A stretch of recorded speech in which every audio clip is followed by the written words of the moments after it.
स्वागत करता हूं राहुल सौमित्र मैं आपका। और आप जुड़ गए हैं उत्तर प्रदेश के सबसे तेजी से बढ़ते हुए प्लेटफॉर्म यानी IPC24 यूपी यूके के साथ। और आज एक चर्चा लगातार हो रही है और एक बार फिर से समाजवादी पार्टी के सांसद रामजी लाल सुमन ने विवादित बयान दिया है। अब सवाल ये है कि क्या वो जानबूझकर ऐसे बयान दे रहे हैं, एक सोची समझी रणनीति के तहत इस तरह के बयान दिए जा रहे हैं? सवाल बड़ा ये है। सबसे पहले आपको समाजवादी पार्टी के सांसद रामजी लाल सुमन ने क्या कहा है वो सुनाते हैं और उसके बाद अपने संवाददाताओं से सीधी बात करते हैं। ये लड़ाई उन लोगों से हिंदुस्तान के मुसलमानों को बाबर की औलाद बताते हैं। हम कहना चाहते हैं जब जब इस देश की दाव पर लगी है, हिंदुस्तान के मुसलमान ने साबित कर दिया है कि इस देश की मिट्टी से जितनी मोहब्बत हिंदू को है उससे कम मोहब्बत तो लड़ाई लड़की है। इसलिए तो हमने कह दिया कि हिंदुस्तान के मुसलमान ने तो कभी बाबर को अपना आदर्श नहीं माना, तो मोहम्मद साहब को अपना आदर्श मानते, दूसरे संतों को मानते। तो हमने पूछ लिया कि जब तुम बाबर को कहोगे कि ये मुसलमान बाबर का DNA है तो तुमने किसका DNA जरा बता? कोई तो रायता फैला हुआ है इधर। दोस्तों, आगे आने वाले समय में समाजवादी पार्टी के राष्ट्रीय अध्यक्ष श्री अखिलेश यादव की 19 अप्रैल को आ रहे हैं। लड़ाई का मैदान तैयार होगा, दोनों हाथ होंगे।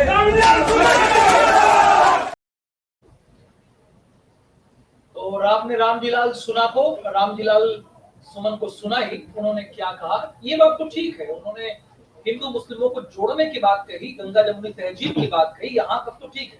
लेकिन अगर दो हाथ करने की बात कह रहे हैं आप, तो क्या कराना चाह रहे हैं हिंदुस्तान में? आपकी मंशा क्या है?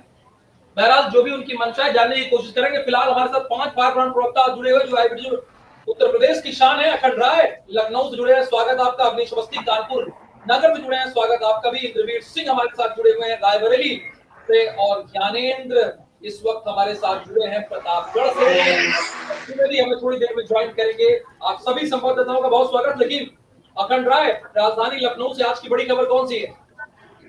जी राहुल, आपको बता दें कल देर रात 9, साढ़े 9 से 10 बजे के बीच में सरकारी जो अस्पताल है लोक बंधु राजनारायण अस्पताल, वहां पर आग लग गई थी। और आग लगने के बाद वहां पर अफरा तफरी का माहौल बच गया था। सबसे बड़ी बात है कि वहां पर जिस तरीके का माहौल बना, उसके बाद हालात, क्योंकि जितने भी अधिकारी थे उनके हाथ पांव फूल गए, क्योंकि एक बड़ी घटना सरकारी अस्पताल में घटित हुई थी कि झांसी में जिस तरह घटना घटित हुई थी उसमें हमने कितने बच्चों को खो दिया था। और वहां पर कल जिस तरह की घटना घटी है, आग की जो भीषण आग की लपटें हमने अपनी तस्वीरें में अपने दर्शकों को दिखाई थी, किस तरीके से आग के लपटों से घिर गया था लोक बंधु राजनारायण अस्पताल। गनीमत ये रही कि इस पूरे हादसे में किसी भी मरीज या उसके तीमारदार की जान नहीं गई। लेकिन सबसे बड़ी बात है कि जो वहां पर अस्पताल के जो कर्मचारी थे और जो तीमारदार थे, उन्होंने किसी तरीके से अपने जो वहां पर जो भर्ती मरीज थे वो बाहर निकल करके चले गए। और जो भी वहां पे कर्मचारी थे उन्होंने डट करके सामना किया और लोगों को बाहर निकालने का काम किया। कई गाड़ियां वहां पे आई, करीब 15 से 20 गाड़ियां दमकल की आई और तब जाकर आग पर काबू पाया गया। सबसे बड़ी बात है कि जैसे ही घटना घटित हुई उसके बाद तुरंत जो आला अधिकारी थे राजधानी के वो मौके पर पहुंचते हैं और सूबे के डिप्टी CM ब्रजेश पाठक भी पहुंचते हैं। सबसे बड़ी बात है कि 225 मरीज वहां पर भर्ती थे, जिनको विभिन्न अस्पतालों में भर्ती कराया गया है। बलरामपुर अस्पताल में, सिविल अस्पताल में, KGMU में, डफरे में, तमाम अस्पतालों में भर्ती कराया गया है। आज की अगर बात की जाए तो OPD चालू है, लेकिन बहुत कम लोग वहां पर पहुंच रहे हैं। और OPD की अगर बात की जाए तो वहां पर भर्ती, अब सरकार जो अस्पताल है वहां पर भर्ती की जो प्रक्रिया है उसको बंद कर दिया गया है, क्योंकि जो रेडियोलॉजी पैथोलॉजी है वो भी जांचें नहीं हो पा रही। कई जो मशीनें थी वो जलकर की खाक हो गई हैं और जो भी वहां पर मरीज थे उनको या तो सलाह दी जा रही है या तो डिस्चार्ज कर दिए जा रहे हैं, या फिर जो तमाम जो दूसरे अस्पतालों में भर्ती किए गए हैं वहां पर रखा गया है। क्योंकि बहुत बड़ी जो ये आग की घटना थी, बहुत बड़ी घटना थी। लेकिन सबसे गनीमत की बात रही और राहत की बात रही कि वहां पर किसी की भी जान की हानि नहीं हुई और जान माल का कोई नुकसान हुआ। लेकिन वहां पर जो लाखों का नुकसान हो गया है, क्योंकि मशीनें जलकर खाक हो गई हैं। जो तमाम भर्ती थे मरीज, उनके जो कागजात थे, किस तरीके का उनको प्रिस्क्रिप्शन दिया जाता, वो सब नष्ट हो गया है। तो ऐसे में एक बहुत बड़ी घटना थी, लेकिन समय रहते उस पर काबू पा लिया गया, जिससे एक बहुत बड़ी घटना होने से बच गई। जी राहुल, धन्यवाद इस जानकारी के लिए आपका। अखंड राय, समय रहते इस पर आग पर काबू पा लिया गया, इससे बहुत बड़ी घटना होने से बच गई। और एक थोड़ी राहत की बात तो देखिए, आग तो लगी, नुकसान तो हुआ है, पर किसी तरह की जन हानि नहीं हुई है। इससे थोड़ी राहत की सांस ले सकते हैं। हमारे साथ कानपुर नगर से अवनीश अवस्थी जुड़े हैं। अवनीश, कानपुर नगर से आज की बड़ी खबर कौन सी है? देखिए राहुल, दो खबरें हैं कानपुर की जो दोनों दर्शकों को बताते हैं। पहली खबर यह है कि एक सड़क हादसा यहाँ पर हुआ जिसमें 3 महिलाओं की दर्दनाक मौत हो गई है, जिसमें सूचना यह है कि बिठूर थाना क्षेत्र का मंधना इलाका पड़ता है, जहां पर एक यूपी 32 की गाड़ी, जो लखनऊ की गाड़ी है, वो यहाँ पर जा रही थी दिल्ली की तरफ, और यहाँ पर उल्टी साइड में सीएनजी भरवाने के चक्कर में जब वो उल्टी साइड में चल रही थी तो एक मोटरसाइकिल को उसने टक्कर मारी। टक्कर मारने के बाद में वो जो कार चालक था वो डर गया, उसने अचानक कार को उल्टी साइड में काफी तेज से भगा दिया, जिसमें दिल्ली की ओर से आ रही एक बस में सीधे उसकी टक्कर हो गई और कार में सवार 3 महिलाओं की दर्दनाक मौत हो गई। वहीं जो कार चालक है उसकी भी हालत काफी नाजुक बताई जा रही है। वहीं दूसरी खबर, यहाँ पर 5 दिवसीय दौरे पर मोहन भागवत क्योंकि है यहाँ पर, जो राष्ट्रीय स्वयं संघ के प्रमुख हैं और यहाँ पर 5 दिवसीय दौरे पर हैं, और लगातार जो है उनसे मिलने के जो होड़ है कहीं ना कहीं जो भी वीवीआईपीओ की लगी हुई है। और सबसे बड़ी बात है कि आज वो यहाँ पर एक शाखा को लगाने वाले हैं जो। जी राहुल, मोहन भागवत का कार्यक्रम कहाँ है जो 5 दिन तक चलेगा? आप बोले 5 दिवसीय कार्यक्रम है। जी, वो यहाँ पर एक संघ कार्यालय का उद्घाटन किया गया है, जो उत्तर प्रदेश का एक संघ कार्यालय बन करके यहाँ पर 4 मंजिला तैयार हुआ है, जहाँ पर वो रुके हुए हैं। और आज शाम को एक कार्यशाला है, जो एक कार्यशाला का यहाँ पर वो आयोजन होगा। उसी के साथ साथ जो सूचना है कि एक संभावित दौरा मुख्यमंत्री योगी आदित्यनाथ का भी कल है, और हो सकता है कि मुख्यमंत्री योगी आदित्यनाथ यहाँ पर संघ प्रमुख से मुलाकात करेंगे और आने वाले चुनाव को लेकर के, जो 2027 में चुनाव, उसको लेकर कोई ना कोई चर्चा जरूर हो सकती है राहुल। अच्छा अवनीश, क्या जो आरएसएस के सभी अनुषंगिक संगठन हैं उनकी मीटिंग से, चूंकि 5 दिन लंबी मीटिंग है, तो उन सारे संगठन भी आएंगे जो आरएसएस के अनुषंगिक संगठन है? देखिए, हर वर्ष मोहन भागवत कानपुर में आते हैं। फिलहाल जो है, क्योंकि संघ कार्यालय इस तरीके का बना नहीं हुआ था जहां पर वो रुक सके, तो कहीं ना कहीं वो लगभग 3 से 5 दिन के लिए आते हैं। यहाँ पर जितने भी उनके संगठन है उनसे मुलाकात करते हैं, और क्योंकि संघ की शाखा लगातार प्रतिदिन लगती है तो शाखा में भी वो सम्मिलित होते हैं। इसी तरीके से वो फिर इस बार भी 5 दिनों के लिए आए हुए हैं। लगातार पहले दिन, क्योंकि आने के बाद में उन्होंने यहाँ पर रात्रि विश्राम किया था, उसके बाद दूसरे दिन यहाँ पर उन्होंने जो उद्घाटन है संघ कार्यालय का, जो बनकर तैयार हुआ है, वो पूरे उत्तर प्रदेश का सबसे बड़ा संघ कार्यालय, उसका उद्घाटन किया। और आज जो है वो भी आज एक शाखा में शाम को शामिल होंगे, और कल कुछ लोगों से मुलाकात करने का समय है। तो इस तरीके से लगातार उनका जो जो उनकी कार्यशैली है, वो कहीं ना कहीं जो जितने संगठन है उनसे मुलाकात करने की कहीं ना कहीं बताई जा रही है राहुल। धन्यवाद इस जानकारी के लिए। अवनीश अवस्थी आपका। इंद्रवीर सिंह, रायबरेली से आज की बड़ी खबर कौन सी है और अभी आप कहाँ मौजूद हैं?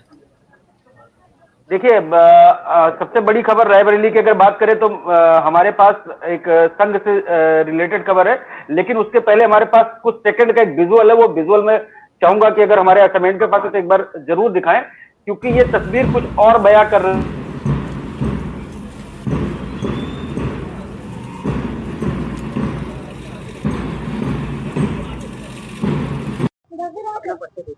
मेरा नाम है इमरान शकील।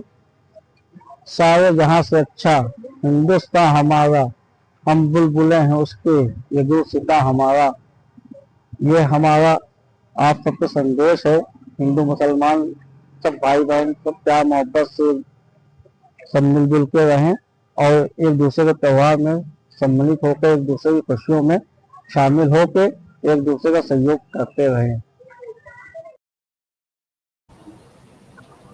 बिल्कुल यार, जो आपने कहा था वो तस्वीरें भी प्ले कर दी गई और एक शख्स की बात भी सुनाई गई जो मुस्लिम है और संघ से जुड़ा हुआ है और सारे जहां से अच्छा कह रहा है। अब आप अपनी बात आगे रखिए। जी राहुल, मैं बता दूं राहुल, देखिए जो जिस तरीके के जो प्रतिवर्ष जो है संघ का राष्ट्रीय स्वयंसेवक संघ का एक जो है कार्यक्रम होता है, और वो कार्यक्रम कल आयोजित किया गया, मतलब 14 अप्रैल 2025 को, जिसमें जो है 2000 संघ के जितने कार्यकर्ता हैं, ये राजकीय इंटर कॉलेज से स्टार्ट हुई पथ संचालन जो है इनकी यात्रा थी, और ये पूरे जिले के रायबरेली सदर की अगर बात करें तो वहां से स्टार्ट होकर के हर चौराहे से, हर कस्बे, हर तिराहे से होकर के इसको जो है इन्होंने समाप्त किया। इसमें 2000 जो है इनके कार्यकर्ता थे, और इसमें उत्तर प्रदेश मंत्री दिनेश प्रताप सिंह उन्होंने भी पार्टिसिपेट किया और वो भी मौजूद रहे अपने कार सेवक की ड्रेस में। और जब ये मोहल्ले में जो है मुस्लिम समुदाय के मोहल्लों से गुजरती है ये पथ यात्रा, तो वहां पर लोगों ने फूल भी बरसाए हैं और बाकायदे रास्ते में पुल बिछाया है और ये संदेश दिया है। तो ये संदेश कहीं ना कहीं जिस तरीके से आज कल एक मिनट, पुल बरसाने वाले क्या मुस्लिम समुदाय के लोग थे? जी जी जी जी जी जी जी मुस्लिम समुदाय के लोग। कंटिन्यू।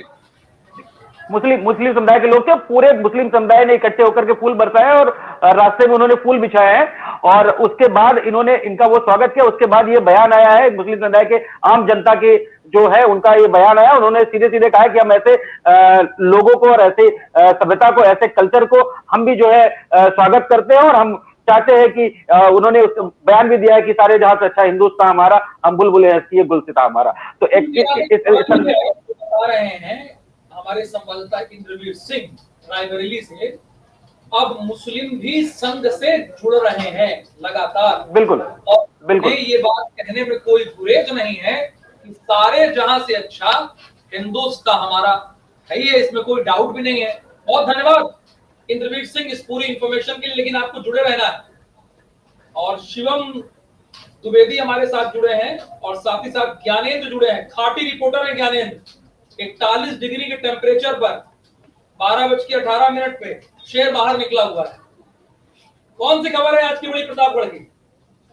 बिल्कुल देखिए, प्रतापगढ़ से खबर बड़ी है और 2024 में सरकार बनी भाजपा की और इसमें देखा गया कि उत्तर प्रदेश में सबसे ज्यादा समाजवादी पार्टी ने अपना परचम लहराया और 36 से ज्यादा सीटें वो सपा की थी और इसमें एक सीट प्रतापगढ़ की थी समाजवादी पार्टी की और इसमें सांसद बने थे एसपी सिंह पटेल। एसपी सिंह पटेल का सांसद बनना, क्योंकि जब वो आए थे तो समाजवादी पार्टी में अंदरूनी कला चल रही थी कि ये बाहरी है, एमएलसी भी इनकी वाइफ यहाँ से थी तो ये बाहरी है, आज वो कल नहीं रहेंगे।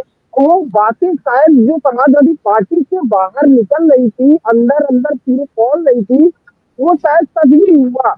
और एक साल बाद कहा जाता है ना कि जब किसी की बुराइयां फैलने लगे तो वो आदमी बाहर निकल के आता है। एक महीने के आसपास से सोशल मीडिया, फेसबुक, ट्विटर, हर जगह पे एसपी सिंह पटेल जो है ट्रेंड कहा जा सकता है, प्रतापगढ़ में ट्रेंड करने लगे, कहा कि बाहरी सांसद है। अब ये 3 ऋषि दौरे पे आए हैं और प्रतापगढ़ में ऐसी ऐसी घटनाएं हुई है कि उन्होंने वहां जाना उचित नहीं समझा। पहली बात तो बता दें कि अभी कुछ ही दिन पहले एक लड़की की एक हॉस्पिटल में रेप करने के बाद हत्या कर दी गई। फिलहाल उसका खुलासा भी हो गया। दलित समुदाय की लड़की थी, दलित समुदाय से आती थी, वहां हर एक पार्टी का नेता पहुंचा, यहाँ तक कि समाजवादी पार्टी के लोग भी पहुंचे, लेकिन सांसद भी यहाँ पर आए, लेकिन उसके घर नहीं है। दलित समुदाय के एक परिवार में 3 लोगों का खत्म हो जाना, वहां पे भी हर एक पार्टी का नेता पहुंचा, लेकिन इनके 3 ऋषि दौरे पर यहाँ आना उचित नहीं समझा।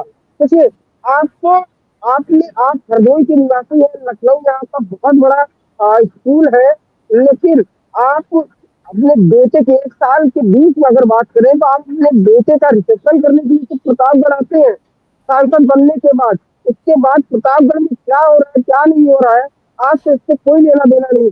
यहाँ तक कि जन सुनवाई के लिए लोग पूर्व सांसद के पास जाते हैं, यहाँ विधायकों के पास जाते हैं। सपा की 2 विधायक है, फिलहाल एक विधायक तो थोड़ा सा एक्टिव रहते हैं रानीगंज से, लेकिन अगर बात करें तो पट्टी के विधायक भी कभी यहाँ आना उचित नहीं समझते। तो ये पूरी क्रिया क्लास चल रही। फिलहाल सांसद 1 साल बाद आए थे, 3 ऋषि दौरे पे थे, वो भी खास जगह पे गए और खास लोगों से मिले और फिर से लखनऊ के लिए रवाना हो गए। राहुल, बहुत धन्यवाद इस इंफॉर्मेशन के लिए आपका। और एक बार जरा हमारे तीनों संवाददाताओं को स्क्रीन पर लाइए। इंद्रवीर सिंह रायबरेली से, ज्ञानेंद्र प्रतापगढ़ से भी इंफॉर्मेशन दे रहे थे और शिवम द्विवेदी हमारे साथ जुड़े हैं। शिवम, आज की बड़ी खबर कौन सी है? देखिए राहुल, आज की बड़ी खबर की बात करें तो रामजी लाल सुमन जो सपा से राज्यसभा सांसद है, बीते दिन उन्होंने सदन में राणा सांगा पर एक विवादित टिप्पणी कर दी थी। इसके बाद काफी बवाल हुआ था, उनके घर पर भी तोड़फोड़ की गई थी। उस बवाल की आग अभी तक ठंडी नहीं हुई थी कि रामजी लाल सुमन ने उसमें घी डालने वाला एक और बयान दे दिया है। कल अम्बेडकर जयंती के अवसर पर आगरा में समाजवादी पार्टी कार्यालय में एक कार्यक्रम का आयोजन हुआ था और उस आयोजन में एक जनसभा को संबोधित करते हुए उन्होंने एक के बाद एक कई बड़े बयान दिए हैं, जिसमें उन्होंने कहा है कि 19 अप्रैल को राष्ट्रीय अध्यक्ष अखिलेश यादव आ रहे हैं, उस दिन मैदान तैयार होगा और दो दो हाथ होंगे और कोई माई का लाल नहीं है जो हमें इस लड़ाई में हरा सके। आपको बता दें कि इससे पहले उन्होंने सरकार से और उसके पहले हाई कोर्ट से सुरक्षा की भी गुहार लगाई थी और अब वही रामजी लाल सुमन अब दो दो हाथ करने की बात कर रहे हैं और उन्होंने जो बयान दिया था डीएनए वाला उसे एक बार फिर दोहराया है और कहा है कि अगर तुम कहते हो कि मुसलमानों में बाबर का डीएनए है तो तुम्हारे अंदर किसका डीएनए है, जरा ये भी बताना। अब उनके इस बयान के बाद फिर एक बार सियासत गर्म हो गई है। बहुत धन्यवाद शिवम इस इंफॉर्मेशन के लिए। स्वाभाविक सी बात है, वही मैंने स्टार्टिंग में ही कहा कि जानबूझकर क्या ऐसे बयान दिए जा रहे हैं कि माहौल को पैनिक बना के रखा जाए, विवाद की स्थिति बनाई जाए।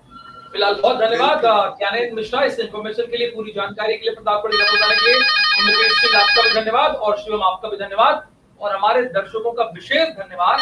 12 बजे 12 खबर के साथ आप लगातार जुड़े रहिए। मुझे दीजिए अनुमति, नमस्कार।